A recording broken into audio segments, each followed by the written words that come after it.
Bonsoir à tous, bonsoir, merci de nous rejoindre en direct sur Canal Algérie. L'émission Déclic, le rendez-vous économique revient cette semaine après une absence.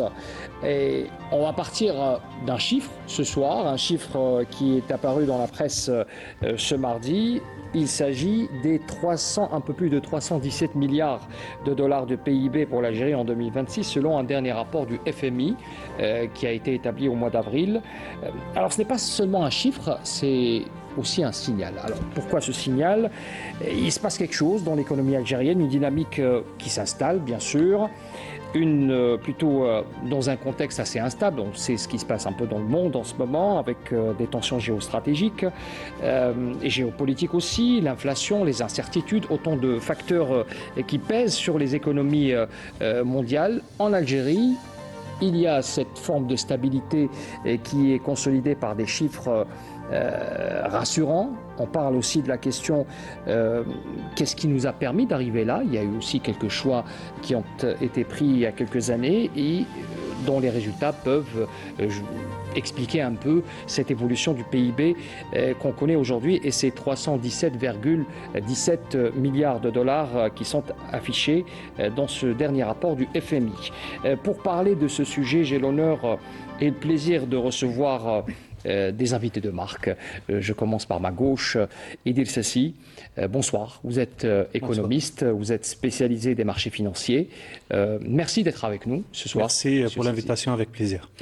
À côté de vous, Abdelrahman Hadef, vous êtes un habitué de l'émission également, vous êtes consultant international, vous êtes également consultant en développement économique, si je ne me trompe pas. Effectivement, très ravi d'être parmi vous. Merci Monsieur Hadef d'être avec nous. Monsef Boudarba, ça fait longtemps. Hein, ça nous fait plaisir de vous recevoir. Réciproque. Également, vous êtes opérateur économique et vous êtes surtout président de l'association des producteurs céramistes. Oui. Voilà, donc merci d'être avec nous ce soir. Téléspectateurs en Algérie et puis à l'étranger. Et vous êtes l'opérateur économique pour lequel nous allons vous diriger quelques questions tout à l'heure pour un peu animer ce débat. Avec plaisir.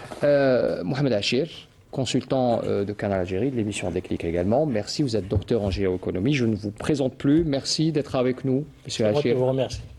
Alors, pour commencer ce débat, je voudrais faire un tour de table pour vous faire réagir sur ce chiffre qui a été annoncé aujourd'hui par ce rapport, ce qui a un peu marqué, un peu cristallisé un peu les regards et la curiosité aussi. 317,17 milliards.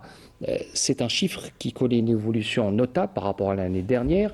Votre sentiment, M. Idil Sassi, par rapport à ce chiffre? Alors, mon sentiment, c'est que quelque part, c'était attendu. Bon, peut-être que ce n'était pas forcément sur ce rapport périodique, mais nous avons vu récemment, en tout cas, l'intégration. Il faut rappeler que le Garage Billet, par exemple, donc a lancé l'Algérie 4e mondial au niveau minier. Donc, pour le phosphate à l'est de l'Algérie, aussi, c'est un projet très important. Donc, il y a une émergence d'un nouveau secteur qui fait que la richesse de l'Algérie paraît dans ce genre de bilan. Même si c'est qu'un enclenchement, parce que le problème de l'Afrique, entre parenthèses, c'est qu'on dit tous que l'Afrique est riche, mais comment voir cette richesse dans un tableau? Comment quantifier? L'Algérie commence à le faire. Et c'est essentiellement les mines et d'autres facteurs, bien évidemment. Donc c'est le fruit de certaines réformes qui commencent à donner.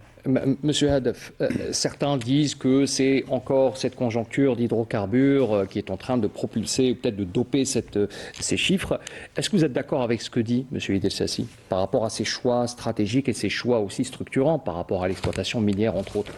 Bien évidemment, je pense que l'activité économique est pour beaucoup dans l'atteinte de ce niveau de PIB, mais il faut dire aussi que ça reflète réellement aujourd'hui l'ordre de grandeur de l'économie algérienne. Il faut rappeler aussi que l'Algérie, pendant des années, a beaucoup investi, surtout par la commande publique, et donc on est arrivé cette année à à une loi de finances, à un budget de 127 milliards de dollars, plutôt 36 milliards de dollars de budget pour l'année 2026. Donc, quand on voit l'évolution déjà dans les dépenses budgétaires, c'est un peu l'ordre de grandeur d'un pays avec ce PIB-là. Aussi, il faut reconnaître que depuis les 5 dernières années, il y a un effort énorme qui est fait pour essayer de redonner les lettres de noblesse à la comptabilité nationale. Parce que par le passé, la comptabilité nationale, elle n'était pas trop considérée. Et depuis 2020, et d'ailleurs c'est un des engagements du président de la République, de réformer un peu le système national statistique, le CNS, le SNIS, pardon, et aussi de repenser la comptabilité nationale, parce que c'est extrêmement important que les chiffres annoncés par la comptabilité nationale qui se font au niveau de l'ONS, qui est l'organe officiel... reflète une réalité. Exactement. Et en troisième lieu aussi, il y a cet effort déjà pour relancer la dynamique économique, premièrement. Deuxièmement, il y a aussi l'effort fait pour capter une grande partie de l'informel, parce qu'il fait partie de notre économie. Et là aussi, les pouvoirs publics, ils travaillent énormément. Donc tout cela nous amène à un PIB que je dirais de transition, parce que l'ambition de l'Algérie c'est d'aller encore plus loin. Encore plus loin. Et en dernier lieu, laissez-moi dire aussi une lecture un peu régionale, que les chiffres annoncés par le FMI, les 317 milliards,17, font pratiquement la somme des 4 autres économies de l'Afrique du Nord. De l'Afrique du Nord. Donc la Tunisie, la Mauritanie, la Libye, le Maroc réunis. Donc on voit un peu l'échelle de grandeur, et ça ne reflète que la réalité d'une économie en pleine émergence. C'est une reconnaissance de la part du Fonds monétaire international. Alors, si on doit revenir sur les 2 dernières années, nous étions, il y a quelques années, enfin en 2024, on était à 269, cela a augmenté crescendo à 288 pour arriver à ce dernier chiffre, donc les 317 milliards,17. Moussa Boudarba, je vous pose la question, vous êtes opérateur privé, votre regard sur... il y a d'abord bien sûr les projets, cette commande publique, on en parlera tout à l'heure avec beaucoup de détails sur ce que fait l'État, continuer un peu à faire actionner cette économie, garantir une stabilité, mais vous en tant qu'opérateur économique, votre regard sur cette évolution? Bien, tout d'abord, je me félicite de ce résultat. Pour tous les Algériens, je pense que ce soir, nous sommes conscients que l'Algérie est entrée dans une deuxième phase. C'est une économie de transformation, totalement. Les données que nous avions il y a 4-5 ans sont totalement bouleversées aujourd'hui, puisque aujourd'hui, l'Algérie est en train de se diriger vers une efficacité. Je reprends un petit peu ce que nous a dit le professeur Hadef et mon ami Sassi Edir, c'est-à-dire c'est l'efficacité économique. C'est très important. Ça veut dire qu'aujourd'hui, l'Algérie est en train de mettre le paquet sur la création de richesses et avec une stratégie de retour des investissements.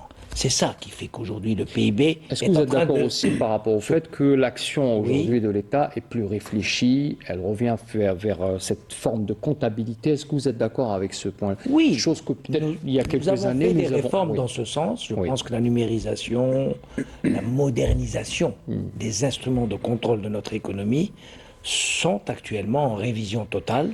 Ça donne, bien sûr, ça aère l'économie et les chiffres réels, c'est-à-dire la réalité de ce que nous avons comme secteur capable, n'est-ce pas, d'offrir des potentialités, en fait, c'est ça, sont maintenant, disons, mises en avant. C'est-à-dire que maintenant... Comme le secteur minier, par exemple, entre autres, le secteur minier, le BTPH qui a aujourd'hui, comme vous le savez très bien, je profite de l'occasion pour saluer nos amis du Bathématech. Nous avons vu depuis 48 heures les capacités du bâtiment algérien. Une diversification aussi d'opérateurs. Il y a une maîtrise du know-how. Par exemple, laissez-moi quand même annoncer une bonne nouvelle pour ce qui est la promotion immobilière dans notre pays. Nous avons fait quand même un effort considérable au niveau de la qualité, au niveau de l'offre, au niveau de la disponibilité, au niveau de la gestion des délais de réalisation. C'est très important. Donc, pour rejoindre un petit peu ce que vous avez dit au début de la question sur la commande publique a un rôle fondamental dans la création du PIB, dans l'augmentation du PIB. Elle était au ralenti, la commande publique, il ne faut pas se mentir. Nous nous réjouissons qu'aujourd'hui la commande publique elle est sur la table, donc les gens vont être payés, c'est très bien pour les entreprises. Vous avez posé la question. On va revenir. En tant qu'entrepreneur, Je consacrerai pour tout à l'heure une question sur. Cela veut dire concrètement sur le terrain que les choses sont en train d'aller dans la bonne direction. Très bien. Voilà.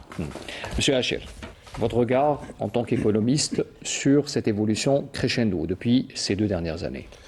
Je pense que c'est une évolution réelle, d'abord du PIB. C'est-à-dire il faut parler du PIB réel. Le PIB réel, c'est la production réelle, c'est-à-dire c'est la création de la valeur ajoutée dans tous les secteurs d'activité. Donc nous avons quand même des secteurs qui ont porté le PIB, surtout depuis 2020. 2020, d'abord, il faut rappeler que l'agriculture était quand même le catalyseur de la croissance d'abord, mais aussi de la création de la valeur ajoutée. Ensuite, il y a eu une relance économique. Si on compare d'abord, parce qu'au-delà de l'harmonisation du système de comptabilité nationale, bien entendu, c'est une harmonisation selon le système de comptabilité nationale des Nations Unies de 2008, qui demande des mises à jour pratiquement chaque 5 ans, avec une intégration aussi d'une économie non observée. Mais au-delà de ça, il faut quand même rappeler qu'en 2020, on était à un PIB de 180 à peu près, au moins milliards de dollars, et aujourd'hui on est à 317. Donc une prévision de 317, c'est une prévision pour 2026. Peut-être qu'on aura plus, avec la trajectoire des prix du pétrole actuellement, donc ça peut donner plus de valeur aussi. Donc là, on a créé pratiquement 130 milliards de dollars de valeur ajoutée en l'espace de quelques années. En quelques années. Absolument. Donc ça veut dire que ça ne peut pas venir seulement d'une conjoncture. D'une conjoncture, mais c'est toute une trajectoire de croissance économique, de diversification de l'économie algérienne, dont là, bien entendu, les politiques contracycliques d'abord, lors des 3 premières années du Covid-19. Donc l'Algérie, quand même, il a enregistré, disons, un atterrissage en douceur de sa croissance économique. On n'a pas subi vraiment c'est-à-dire les effets négatifs de la crise de 2020, étant donné qu'il y a eu cette justement politique volontariste de l'État, donc une politique expansionniste qui s'est traduite avec, bien entendu, une commande publique incitative, mais cette fois-ci qu'on a remarqué que la commande publique est davantage dirigée vers le secteur productif. La valorisation surtout des substances minérales, les mines, etc., et leur transformation, ainsi que la diversification dans le secteur d'abord des hydrocarbures. C'est-à-dire on se dirige davantage vers la pétrochimie, vers la valorisation. En plus de ça, on a déjà un secteur qui est robuste, c'est l'agriculture, et des objectifs aussi assignés à l'industrie, avec une création d'une intégration locale. C'est-à-dire, je reviens toujours aux chaînes de valeur locale aussi. Donc on a les chaînes de valeur locales, les chaînes de valeur internationales.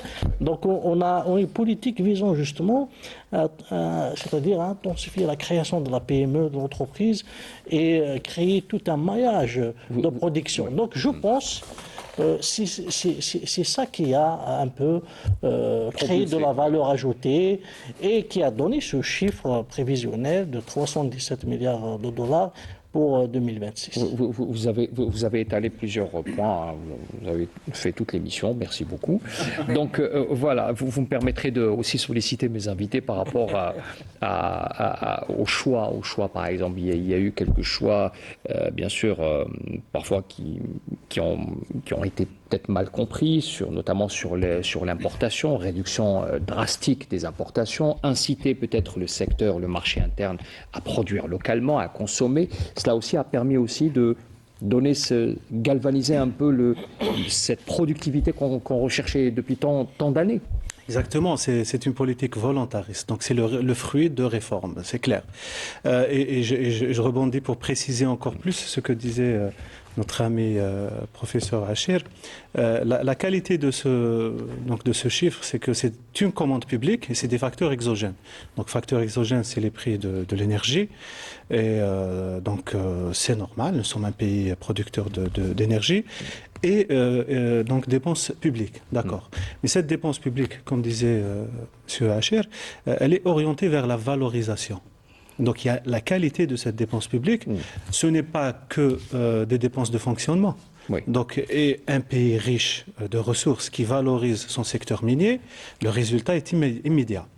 Maintenant, pour l'avenir, bien sûr, l'intégration, l'échelle de valeur, c'est-à-dire le président de la République l'a rappelé, et puis c'est l'objectif ultime, parce que vendre des matières premières brutes, certes, on va gagner certainement, mais nous voudrions aussi localiser. Et c'est une tendance mondiale, depuis le Covid, etc. On veut chercher et produire là où il y a la matière première. Ça veut dire éviter tous ces risques de fermeture logistique et de défis logistiques que nous voyons. Donc c'est une tendance mondiale, donc il y a un flux, il y a un enclenchement de cette dynamique qui concerne l'Algérie. Maintenant, ces secteurs-là, c'est pas, on ne va pas produire des tissus, hein, donc c'est des secteurs très complexes. D'où, d'ailleurs, pour la première fois de l'histoire de l'Algérie, le président de la République, juste pour le rappeler, a donné la vraie place au secteur minier algérien. En le dotant d'un ministère à part entière parce que c'est grand et ça nécessite cet intérêt. C'est un secteur transversal qui implique l'industrie, l'énergie, les finances, les mines, donc ça implique beaucoup de choses, l'environnement, donc le transport aussi. Le transport, exactement, oui. les chaînes logistiques, l'intégration, tout cela pour que ça soit, comme on dirait en français, sustainable, ça veut dire durable pour l'avenir de ce que nous voyons ici, pour qu'il dure et que ça va produire l'émergence de l'Algérie, donc en termes, c'est ça l'objectif ultime. Oui. Il faudrait du pilotage, c'est-à-dire, je pense qu'à 300 milliards, à partir de cette date, oui. nous pourrions envisager de voir les choses de façon différente pour mieux planifier, pour ne pas, entre guillemets, subir ce développement, c'est-à-dire facteurs exogènes et dépenses publiques, mais piloter et provoquer un résultat plus impactant et opérationnel, parce qu'entre la volonté des réformes législatives, etc., et l'exécution, pour qu'il y ait efficacité, d'ailleurs dans ce rapport, c'est rappelé qu'il y a cette volonté, les lois, etc., mais l'exécution, des fois, parce qu'il y a un environnement, un contexte, etc., il faut plus d'efficacité.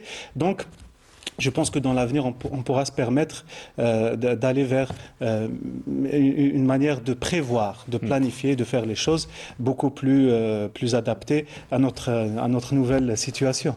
Plus réfléchi. Déjà, les résultats qui commencent à apparaître, c'est des facteurs encourageants. Là, Elfri, on a fait le tour du plateau pour parler de ces réformes qui ont permis justement à ce que la machine soit enclenchée. J'ai envie de parler justement du rôle de l'État. À travers, on parlait tout à l'heure de la commande publique qui est un facteur galvanisant, qui entraîne toute la chaîne de valeur de production, tous les opérateurs privés qui bénéficient aussi de cette commande publique. Est-ce que l'État peut encore continuer sur cette même lancée, ou est-ce que c'est une phase transitoire et qui permettra aussi de lancer cette dynamique dont on a tant besoin des opérateurs privés? Et je vous poserai la question à vous, M. Boudalba, parce qu'il s'agit aussi d'impliquer le privé dans cette démarche. D'abord, vous, M. Hadeb, pour écouter votre réponse. Écoutez, je pense qu'on est dans un momentum. C'est que cette dynamique-là est bien évidemment impulsée par une volonté politique et une stratégie très ambitieuse en termes de dimension. Là, on est dans une nouvelle dimension, carrément, comme l'a bien rappelé M. Sassi.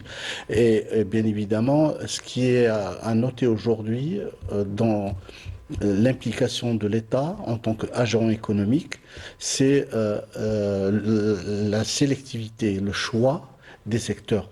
L'État n'est pas allé dans n'importe quoi. Elle est partie sur des secteurs ultra stratégiques. On a parlé des mines avec les projets, les différents projets. On parle aussi des infrastructures de base. On parle des routes, des chemins de fer. Le barrages. BTPH aussi, Oui, qui oui. permet justement Écoutez, oui. je pense que c'est une période qui est en train de traduire une nouvelle vision stratégique. L'Algérie, elle est grande, c'est un pays continent, et là on se met sur un développement vraiment sur tout le territoire algérien. Donc ça, c'est extrêmement important de le rappeler. C'est une nouvelle vision, même en termes territoriaux. L'Algérie, elle est en train de développer toutes les régions. Ça reflète aussi cette grandeur du PIB et des objectifs stratégiques qu'on est en train de se lancer. Autre chose, par rapport à la commande publique, c'est toujours important de la voir en appui. Une fois la vitesse de croisière est atteinte, parce que là, le PIB algérien, selon les statistiques, il évolue entre 3,5 et 4%. En attendant l'entrée en production ou en exploitation des projets qui sont inscrits au niveau de l'API. Récemment, le DG de l'API a parlé de 21 000 projets, avec 6 000 projets qui sont dans une phase de concrétisation, donc Oui. qui vont entrer en exploitation rapidement. Et là, ça donne aussi une grande marge. Donc, c'est-à-dire, si je comprends bien, c'est-à-dire que ce rôle de l'État d'être un moteur galvanisateur qui permet un peu de lancer cette machine, il faut, à un moment donné, il faut que le secteur, notamment le secteur privé, et si vous me le permettez, je pose la question à M. Boudarba, le secteur privé a un rôle, il faut qu'il y ait une vision aussi. Bien. C'est-à-dire que... Tout d'abord, le Code des investissements, Oui. je parle sous le contrôle de M. Sassi, Oui. qui a fait un long parcours bancaire, qui connaît bien. Le dispositif actuel, légal, ne fait aucune différence sur les capitaux. C'est-à-dire que vous avez des capitaux privés ou publics, le problème ne se pose pas. C'est une entité de droit algérien. Vous me corrigez si je me trompe. Sauf pour les secteurs stratégiques. Oui, les secteurs stratégiques. Il est très explicite là-dessus. Oui, donc, c'est il clair. garde Oui, mais, la mise en même de temps, là, l'État par exemple... pour des raisons stratégiques. Oui, mais en même temps, là, si vous voyez, si vous avez la possibilité de revoir un petit peu la nouvelle loi des mines, 22-18, oui. oui, bon, elle ouvre le champ aux participations, y compris des entreprises étrangères. Donc, il y a une compensation. C'est vrai, ils ont verrouillé sur le plan stratégique, mais ils ont ouvert sur les investissements. Donc, ça contrebalance et ça maintient une certaine, disons, un équilibre privilégier aussi pour équilibrer les choses. Bon. Oui. Donc, tout se passe bien au niveau du cadre législatif. Maintenant, si vous voulez rejoindre les paramètres d'efficacité dont nous avons souligné au départ de l'émission, c'est-à-dire rester dans le retour des investissements est palpable et augmenter le PIB. C'est ça le souhait de tous les Algériens. Continuer sur cette lancée, n'est-ce pas? C'est notre objectif. Il faut à un certain moment poser les vraies questions. Et une des vraies questions, c'est où se situe l'engagement de l'État sur le plan économique. Est-ce que c'est un État qui va continuer à s'engager dans par exemple, des opérations d'investissement là où le privé est omniprésent, où le privé maîtrise la chose, ou bien il y a un programme de désengagement, et à ce moment-là, il se concentre sur ce qu'a dit M. Hadef, sur la commande publique, les travaux publics, les infrastructures de base, les routes, c'est-à-dire des projets à utilité publique. Là, on est d'accord. Ça veut dire que la stratégie, elle est intelligente et elle est particulièrement axée sur le retour des investissements et sur l'efficacité, c'est-à-dire ne pas faire les erreurs du passé, ne pas faire de la démagogie et ne pas perdre de l'argent. C'est ça qui est important. Parce que quand vous avez des périodes comme ça, fastes, ce qu'il faut éviter, c'est de se retrouver dans une période néfaste. Je vous pose la question. Nous avons passé des moments difficiles pour l'Algérie. Il faut continuer sur cette lancée. Est-ce qu'aujourd'hui, le secteur privé, Oui, est-ce qu'il est dans cette logique et cette capacité Bien sûr. à occuper le terrain? oui, le secteur oui. privé, vous le savez très bien, c'est lui qui crée de la richesse, aujourd'hui à 80%. C'est lui qui crée des emplois à plus de 70%. Donc il fait fonctionner la machine étatique puisqu'il produit un revenu imposable. Ça permet à l'État d'avoir une certaine stabilité sur ses revenus, donc directement de la fiscalité algérienne. en dehors de la fiscalité pétrolière. Attention, on parle de tout ce qui est hors hydrocarbures. Exactement. Voilà, Oui. ordinaire, merci de la précision. Là, bien sûr, le secteur public, il est très dynamique. Il y a des champions Oui. dans un certain nombre de secteurs. Aujourd'hui, Monsieur Cess, il l'a souligné, il y a des secteurs qui sont totalement maîtrisés.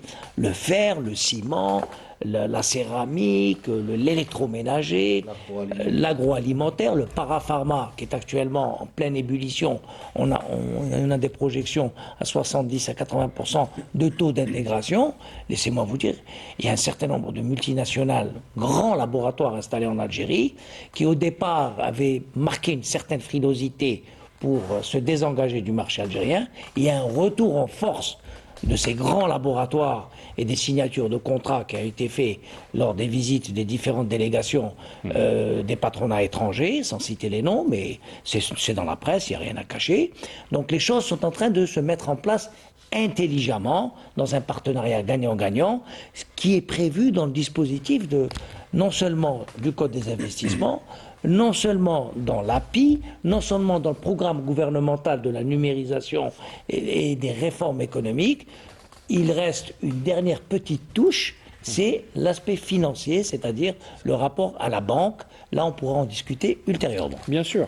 Mais là, si je résume bien, Oui. c'est-à-dire qu'on est en train de dire que l'État doit laisser peut-être le secteur privé occuper certains... Oui, il ne faut pas avoir honte de se désengager des créneaux qui ne sont pas rémunérateurs pour l'État et laisser la dynamique. Vous savez, quand vous avez aujourd'hui à Batimatech, j'aime pas me répéter, mais je suis obligé d'insister lourdement. Aujourd'hui, moi, j'ai eu l'occasion de visiter, il y a à peu près plus d'une soixantaine d'entreprises de réalisation de promotion immobilière. C'est une fierté pour l'Algérie, c'est un produit exportable.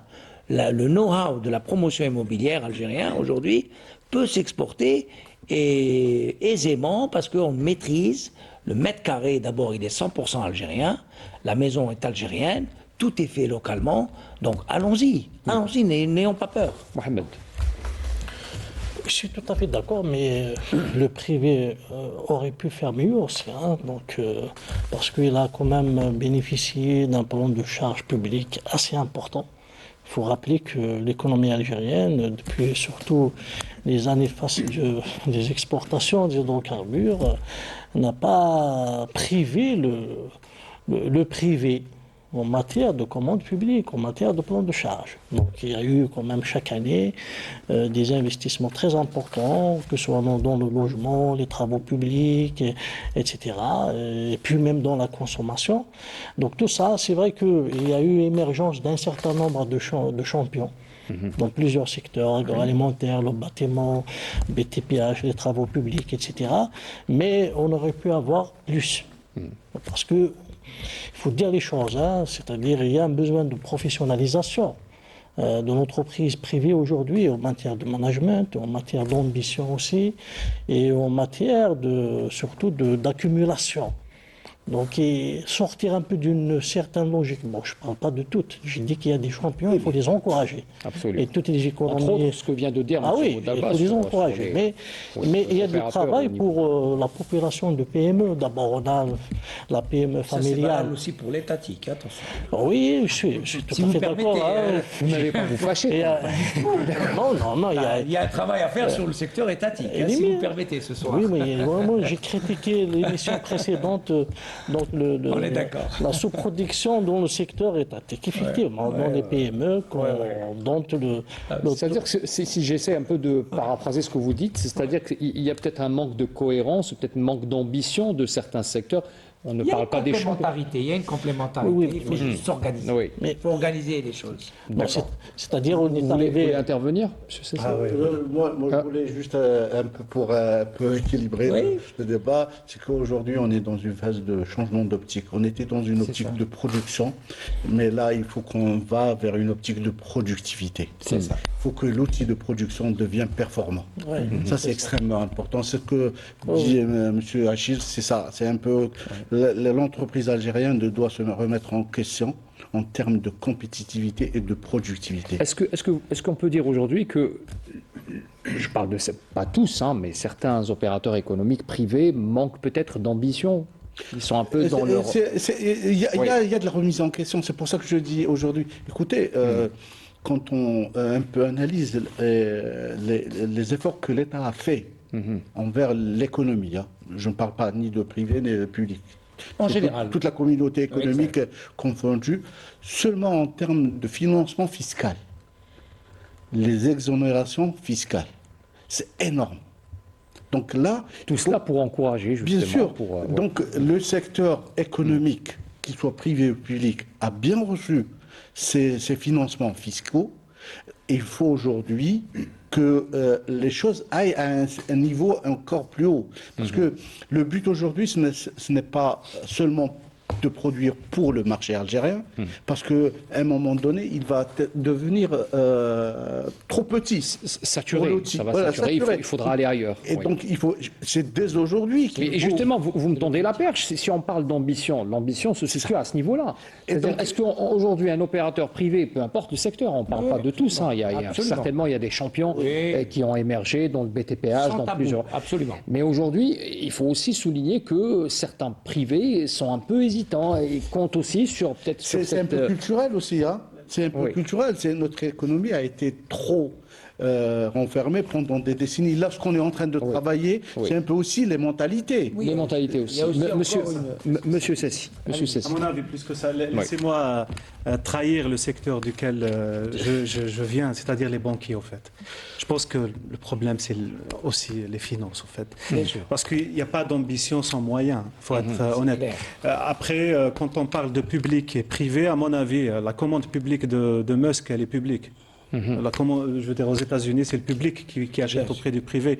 La Chine, ils ont réussi parce qu'ils ont deux secteurs complets. Ils sont traités d'ailleurs à égalité, complémentaires, public-privé, etc. Donc pour moi, la question ne se pose pas. Voilà. Maintenant, qu'est-ce qui peut, dans un contexte donné et durant une certaine transition, pour atteindre des règles ouvertes, une économie ouverte, comme l'a dit, j'ai bien entendu l'échange du président de la République avec la presse. À un moment donné, il a fait un aveu très intéressant. Il a dit, pour qu'on puisse arriver à une économie libre, ouverte, etc., qu'on fasse les réformes qui sont la compétition, pour que le privé demain devienne compétitif, etc. Il faut ouvrir, et c'est donc la concurrence qui va, c'est les lois du marché, etc. Lui, il a dit, il faut assainir, il faut des étapes, il faut ceci, cela. La banque a un rôle majeur. Si vous n'avez pas un environnement de business, des hommes d'affaires qui manquent de maturité, entre guillemets, c'est la banque qui peut insuffler cela. Donc elle a un rôle majeur pour transformer. Et bon, il y a après quelques points opérationnels pour lesquels moi personnellement, ces jours-ci, j'ai essayé de rappeler, peut-être pour les autorités publiques, certains points, où quand on passe certaines réformes de type bancaire, comme les engagements à 50% des fonds propres, etc., veiller à ne pas provoquer des phénomènes d'exclusion, entre guillemets, des PME-PMI, par exemple. Donc, de segmenter ce genre d'obligations bancaires, de dire que limiter les 50% d'engagement, mais dans vos bilans, dans vos portefeuilles, il faut faire en sorte de protéger les petits producteurs devant les gros importateurs de revente en l'État, par exemple. Donc ce genre de choses. Les levées de fonds publics, ça peut aussi provoquer des effets sur le financement de production, etc. Donc, à mon avis, la banque, c'est vraiment le cœur de la transformation, de la maturation. Donc, maturité, parce que c'est quand même un intermédiaire. Et puis... un garant aussi. Un garant, exactement. Et puis, je pense qu'à un moment donné, avec toutes ces réformes nécessaires dans ce secteur, laisser mettre en place certaines flexibilités, agilité de politique publique dans ce sens, pour que les banques puissent offrir des produits qui répondent à ces ambitions. Je connais beaucoup de privés qui ont des ambitions énormes. Mais qui peut les suivre Ils sont un aujourd'hui? peu freinés parce qu'il n'y a pas peut-être cet accompagnement. Alors, vous voulez investir dans un projet qui est trop grand, vous avez besoin de moyens, vos moyens propres ne sont pas suffisants. Oui. Votre démarche, elle est inédite parce que nous sommes dans un marché vierge, entre guillemets. Oui. Donc, il faut s'ouvrir à d'autres solutions. Ces solutions-là, aujourd'hui, pour ne pas rentrer dans des détails techniques, ces solutions nécessitent des réformes techniques au niveau de l'environnement bancaire. Très bien. Parce que les lois, elles sont là, il faut juste adapter cette vision politique vis-à-vis Pour de la débloquer les réglementation. dossiers. Alors, je reviens vers votre voisin d'en face, Monsieur Boutalba. Vous êtes d'accord et j'imagine Oui. que vous adhérez totalement à ce que vient de dire Monsieur. Ben oui, Sassi. parce que la banque, laissez-moi vous dire, c'est votre premier interlocuteur dans le montage d'un projet. Et c'est votre dernier interlocuteur dans le suivi de votre réussite du projet. Si la banque, qui est l'élément accompagnateur, n'a pas elle-même toute la flexibilité, comme a souligné M. Sassi, tout le backup, ce qu'on appelle le backup légal, qui lui permet de piloter, parce que le problème c'est ça, c'est le pilotage qui pose problème aujourd'hui en Algérie, de la banque, et à ce moment-là, il y a un frein qui se met naturel. C'est une bureaucratisation déguisée, sans qu'on puisse la voir, mais qui existe et qui freine et qui fait fuir les capitaux et qui empêche, privé ou public, même le secteur public. Moi, j'ai des amis qui sont des grands patrons des PDG de grandes banques, Société nationale d'assurance, etc. Ils voudraient faire bouger les lignes. Mais, comme a dit M. Sassi, Il y a une forme de léthargie qui s'est non, installée. il y a un cadre juridique qui n'a pas évolué. Un cadre réglementaire Oui, qui n'a ne pas suit évolué, pas le cadre qui ne suit juridique pas- nouveau qui est là. Oui. Qui ne suit Oui. pas déjà le chiffre qui est aujourd'hui, Oui. alhamdoulilah, c'est un chiffre extraordinaire, et qui ne suit pas, et que ça pose problème qu'il faut débattre sereinement entre Algériens, les potentialités de l'avenir. C'est-à-dire, il faut penser à l'avenir de notre pays, parce que nous, ce qui nous intéresse, comme l'a souligné le président, Oui. c'est de trouver de l'emploi, de créer de la richesse pour ce pays. C'est ça le rôle premier d'abord, oui. Donc, la banque, elle a un rôle extrêmement fondamental, comme l'a souligné M. Sassi. Monsieur Haché. Oui, mais il y a eu des efforts aussi de la part des pouvoirs publics, même dans le secteur bancaire. Quand on bonifie de 2% le crédit d'investissement, à 3%, c'est quand même un effort Oui. considérable. de la Inéluctable, part. oui. Bien sûr. Inéluctable. Quand on le compare avec les taux directeurs de la Banque d'Algérie, donc on est vraiment dans des taux pratiquement, je dirais pas... Préférentiels. Oui, si on prend l'inflation, donc ils sont pratiquement négatifs. Et donc c'est un effort très important. Maintenant, Monsieur il y a... Haché, je vous donne un chiffre, pardon, Oui. je vous coupe. Non, C'est très réel ce que vous dites. Regardez les PME, PMI dans notre environnement bancaire. Les banques étrangères financent aujourd'hui nos PME, PMI, Absolument. majoritairement. Oui. Les banques étrangères. Sachant, l'incitation. non. système de commerce La extérieur majorité des réglementaire. banques étrangères ne bénéficient pas des systèmes de bonification. Oui, Donc ils payent le taux oui, complet, d'accord. en majorité. Pourquoi je vous dis ça? Parce qu'elles ont les mécanismes, même s'ils viennent d'environnements très sophistiqués, elles ont mis en place une démarche de la banque avancée, assise, qui vient chercher le client développeur qui n'est pas forcément Mais est-ce qu'il y a une prise de risque? Vous êtes mature, en train- etc. Mais elles ont réussi à le faire. C'est pardonnez-moi. dans ce sens En termes que... de management, il y a quand même... Voilà, exactement. Mais j'aimerais juste préciser quelque chose. Vous parlez de banques étrangères qui accompagnent... Oui. c'est- Le droit algérien. Hein. de droit algérien, De droit bien sûr, bien sûr. algérien, On est en bien train, sûr, on est en train de oui, parler des banques qui sont installées en installées Algérie et dans qui notre sont pays, bien sûr. Oui. Mais vous êtes en train de parler de financement de PME, PMI, c'est-à-dire Exactement. à quelle hauteur? Est-ce qu'il y a une prise de risque réelle? Est-ce qu'il y a- L'investissement. on est en train de parler aussi de projets peut-être qui nécessiteraient un engagement plus À long terme, à long terme, le mais commerce extérieur, plus Je suis important. parfaitement d'accord avec Oui. vous. La manière de la prise, d'ailleurs, l'opérateur vu l'offre, le pauvre, il va payer plus cher. Il va même donner des surgaranties. Je suis complètement d'accord avec justement, vous. justement, c'est- Mais oui. à défaut. Et la différence, entre parenthèses, dans certains cas, la majorité que j'ai vue personnellement, Oui. c'est d'aller chercher. Ça veut dire il y a cet accompagnement, même s'il y a un problème de maturité de nos zones d'affaires, du projet, de tout ce qu'on veut dire, Oui. c'est d'aller chercher ce chiffre d'affaires-là de la banque et d'aller ramener cette PME et dans 10 ans, cette PME devient plus importante, etc. Alors, qu'est-ce qu'il faut faire dans ce cas? Qu'est-ce qu'il faut faire?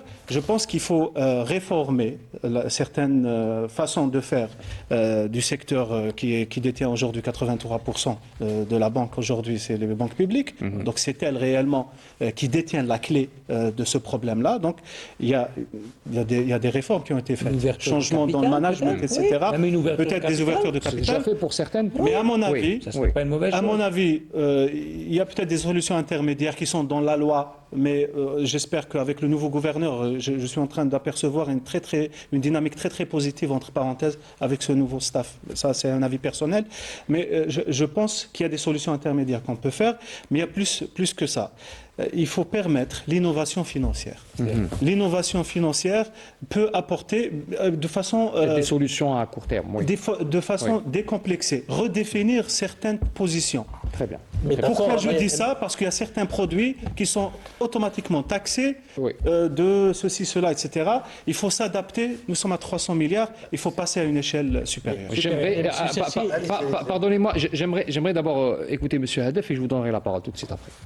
Là, sincèrement, moi, j'apprécie beaucoup le débat sur le rôle du système financier, et particulièrement le système bancaire en Algérie, qui doit s'adapter. Mais il y a une autre réalité qu'il faut aussi reconnaître. Je reviens vers le secteur économique et les entreprises.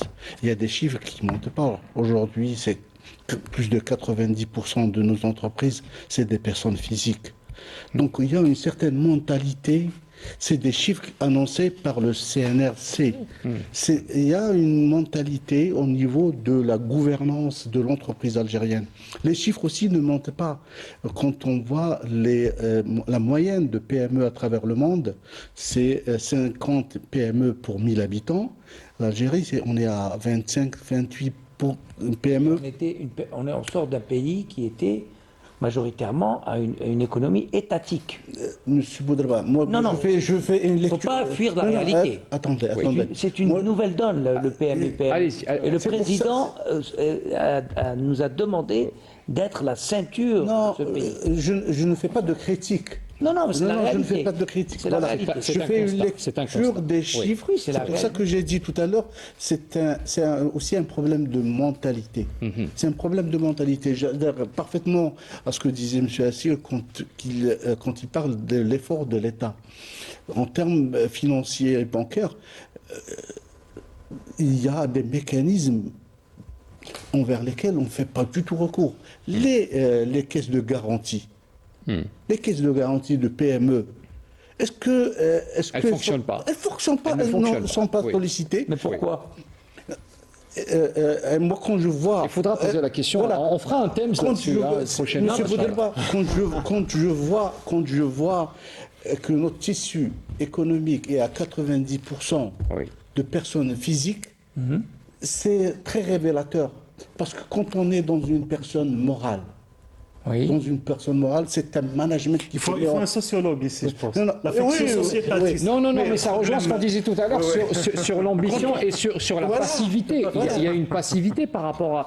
Ça rejoint à ce qu'on disait on est, sur... Oui, quand on est sur oui. une personne morale, il y a Oui. un système de management et de gouvernance qui se met en place. Et c'est là on se met sur un autre niveau, une autre dimension, en termes d'ambition, Absolument. en termes de prise de risque. Parce que là, c'est une autre culture d'entrepreneuriat. Ce n'est pas la même culture. Ah, vous Et êtes d'accord, M. Boudelpa? c'est vraiment une autre... On est en train, on a Bah un oui, apprentissage, oui, il faut pas... Non, mais, ça va venir. moi- ça va. moi, Moi, moi, j'ai je ne j'ai fais- bon espoir. Hein. Moi, j'ai bon espoir. Je le suis Parce que les autant Algériens que vous, s'adaptent peut-être. rapidement au Je le changement. suis autant que vous, peut-être plus, parce que moi aussi, j'ai été ça va, c'est opérateur économique et je sais ouais. de quoi il s'agit. Ouais. Mais je parle de réalité. C'est vrai. Et avec des ambitions pareilles, parce que là, on est en train de débattre d'un niveau de PIB, d'une dimension Bien de sûr. PIB qui nécessite une communauté d'affaires très, très moderne. Une exigence. Parce que quand C'est-à-dire on un parle- PIB qu'on doit préserver et développer encore plus, et ce sera en grande partie grâce au secteur au privé. secteur voilà, économique, moi je Pourvoyeur parle secteur économique. Voilà, au secteur oui. économique.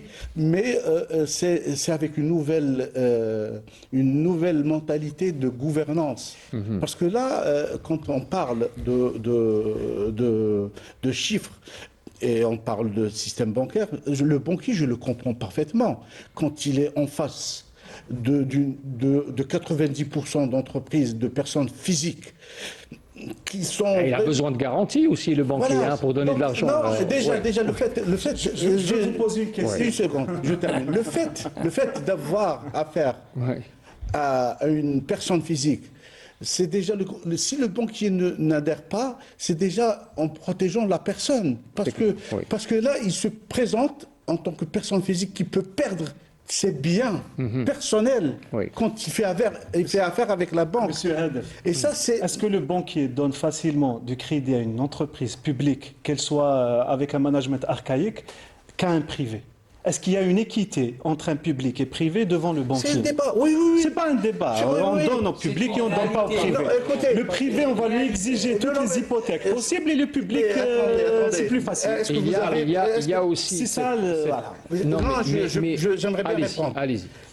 Je n'ai pas vu une entreprise publique, personne physique. On est d'accord. Non. Donc le banquier, déjà, il a une grande partie du risque. Oh, mais, On est D'accord. aligné. Alors, voilà. non, mais il y a une question. Mais il y a un autre si vous problème me pour le permettez, secteur public. Non, mais c'est Le secteur public L'équité aujourd'hui aussi, c'est important. ne prend aucun risque sur le management. Les enjeux aussi, Il ne monsieur signe Sassi. pas. D'ailleurs, le Parce que quand- président a dit aux gens c'est- signez les plans de charge, signez les bons de commande, il faut continuer à travailler. Monsieur Il l'a dit ou Boudelpa, pas? Je suis d'accord. Aujourd'hui, le secteur Je suis d'accord que public, nous c'est avons lui des qui champions. travaille. Je suis d'accord que nous avons des champions, mais on ne peut pas aller avec des ambitions pareilles, avec un tissu économique. Oui, parfaitement, on est d'accord. Et ça, c'est une réalité qu'il faut admettre. Il faut de C'est pour ça- l'accompagnement, de la formation. Voilà, il faut un effort. il faut écoutez, vous savez combien d'entreprises la Chine a? Non, mais comparez pas la Chine Non. à l'Algérie. Non, vous savez Il a vu combien la C'est quand même un modèle à suivre, peut-être. Non, pas du tout. Non, mais quelques vous années. avez- Pas du tout. Non. pas du tout. Vous savez combien? Ça, c'est irréalisable. Non, vous savez Faut combien? rester Vous êtes réaliste. pessimiste quand même. Hein. Non, on ne peut pas se mettre au même niveau que la Chine. Mais- Ce n'est pas le même marché. Mohamed, c'est pas la même à partir de compétence. 200 s'il millions vous plaît, d'habitants, on pourra en parler. on essaie de on écoute M. Haché, s'il vous plaît. On écoute M. Haché. Ce qu'il dit mon ami tout à l'heure, réaliste. effectivement, on n'est pas en train de critiquer le secteur. Non, privé. du tout. La Constitution et les lois algériennes ne font pas de la différence entre le privé et le public. C'est clair, net et précis. Et le privé reste toujours le catalyseur. C'est plus de 8 millions d'emplois, donc c'est le créateur de richesse. Mais il nécessite quand même un saut qualitatif. 90% effectivement au plus, je pense que c'est 95%. C'est la ministre qui l'a annoncé. Oui, mais là aussi, en plus des personnes morales, on a une grande partie, c'est des entreprises familiales. Et pourquoi la Bourse d'Alger, d'ailleurs, avec toutes les facilités mises en place en matière C'est un problème d'accès. de confiance du marché. Non, Ça n'a rien à voir. Comment tu sais confiance du C'est la- marché c'est la Même en confiance du matière marché. fiscale, C'est la l'entreprise confiance, bénéficie. si. C'est le rapport de la confiance avec le l'exonération de dividendes, Non. l'exonération de... Vous Non, pouvez il y a- faire non, tous les... la bourse- va dans la bourse d'Alger. Pourquoi il n'y a pas d'entreprise qui sollicite, qui ne font pas d'appel public à l'épargne à travers la bourse d'Alger? C'est pas Parce que normal. malgré les parce qu'il- nombreuses sollicitations aussi. Oui, hein, oui, il y a faut toutes le les dire. facilités qui ont été... Il y a une méfiance. Il y a une méfiance. Pour sur quelle le- raison Non, mais... Non, ça, La c'est bourse, notre- la bourse est un moyen de financement non, qui c'est est une question de conventionnel. une hein. méfiance. Culture d'abord, Oui, culture, mais une aussi de méfiance. prise de risque. Il faut Voilà. que l'entreprise...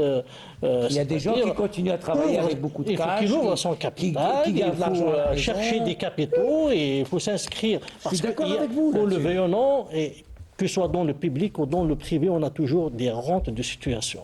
Et il faut sortir de cette culture de rente de situation. Absolument. Il faut y aller vers une économie si on veut y aller vers une économie de production, une économie basée sur la concurrence, la compétition et la compétitivité, donc il faut mesurer sa rentabilité et ses prises de risque. Donc il ne faut pas compter que sur des faits, parce que l'État, après tout, c'est l'actionnaire de ces banques, l'actionnaire unique, c'est ses financements. Donc demain, s'il privilégie un certain nombre de projets, c'est parce qu'il a une politique économique, c'est normal qu'il va financer ces projets, Oui. que ce soit dans la diversification ou même des Il y a entreprises ce rôle aussi qui pour ont une répondre à partie ce de que disait service M. public. Sassi tout à l'heure par rapport au jamais, fait d'injecter dans certaines entreprises. Il y a aussi ce souci de protéger certaines entreprises qui sont en difficulté pour des raisons Parfaitement. évidentes. Et Et puis aussi, accéder aussi, garantir cette équité envers le privé. Vous avez tout à fait raison de le soulever. Et peut-être aujourd'hui, ce privé doit aussi faire ce pas, aller vers cette culture, parce qu'on est aussi dans une logique, Exactement. même dans une logique de donner aussi Si des on permet garanties. les horaires, Oui. et la Banque d'Algérie a toujours donné un chiffre de 8400 ou plus milliards de dinars Oui. de monnaie fiduciaire hors circuit bancaire, qui transite hors banque. Et pourquoi tous ces détenteurs de fonds aussi n'investissent pas dans la création des banques d'affaires par exemple? Ça aussi, C'est la méfiance. des fonds d'investissement, des sociétés de capital risque par exemple. Oui, je suis voilà, entièrement et- d'accord. On dit la même chose.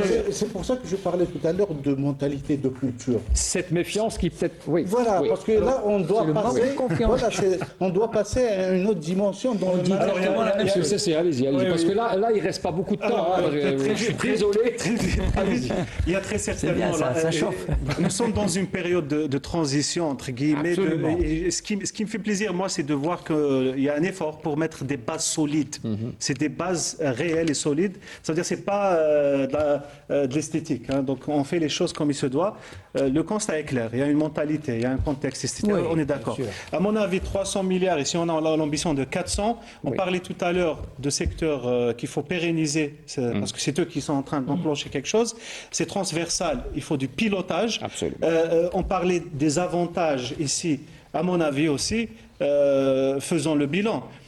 Quantifions qu'est-ce que l'État est en train de donner et peut-être qu'il ne faut plus le donner, il faut le donner autrement, etc. Donc, donnons maintenant la Changer les possibilité à l'économie algérienne de prendre le recul nécessaire sur ce genre de situation et de proposer des solutions aussi. Parce que si on donne du 2% ici et des avantages, moi j'ai vu des rapports de la Banque mondiale ou autres qui disent que l'attractivité de l'investissement aujourd'hui n'est plus dans les bonus qu'on donne. Les avantages, c'est autre chose. Donc, il est peut-être temps de pouvoir consolider ça sur des bases solides et de sortir Et donc, de des responsabiliser aussi pour éviter Comme a cette dit M. frilosité. Hadef, c'est peut-être, le oui. dialogue. plus efficaces. Non, C'est le dialogue, hein. Les avantages. Ouais. Vous voyez que je suis d'accord Si vous avec me vous. permettez, les avantages. On va terminer là-dessus, monsieur Hachi, oui. parce que là, vraiment, on a dépassé le temps. Là. Nous avons des avantages comparatifs Oui. et gracieusement donnés par l'État, que ce soit l'énergie, les financements, etc. Mais Gracieusement, non.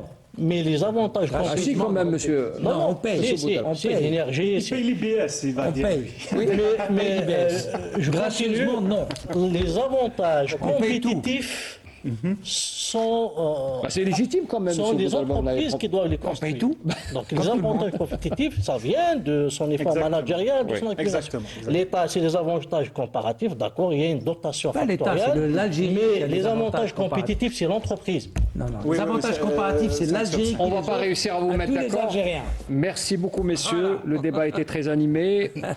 Ça a chauffé un peu, mais c'est ça. C'est normal. C'est pour expliquer un peu le fait que aujourd'hui, nous avons tous un peu l'ambition de voir ces chiffres encore augmenter pour l'année prochaine. On se retrouvera dans une année l'amour pour reparler. d'Algérie, ça. Bah oui, Il nous fait évidemment, réagir. évidemment. Monsieur Abdelrahman Hadef, consultant international, expert en développement économique, merci d'avoir été avec nous. Idil Sessi également, grand défenseur des banques. Merci d'avoir été avec nous également. Mais critique aussi, des banques. Critique, oui, c'est pour faire l'équilibre aussi. Moussa Boudalba, Merci. représentant du secteur privé, président de l'association des producteurs de céramique. Merci d'avoir été avec nous. Et puis, Mohamed Hachir, le regard de l'économiste. Merci encore une fois d'avoir été avec nous. Merci à tous d'avoir assisté à ce débat. On essaie de vous offrir un peu une vision un peu plus élargie un peu, et on espère vous avoir éclairé sur certains points de l'économie qui restent accessibles pour tout le monde et pour le grand public. Merci à tous, très bonne soirée, à très bientôt.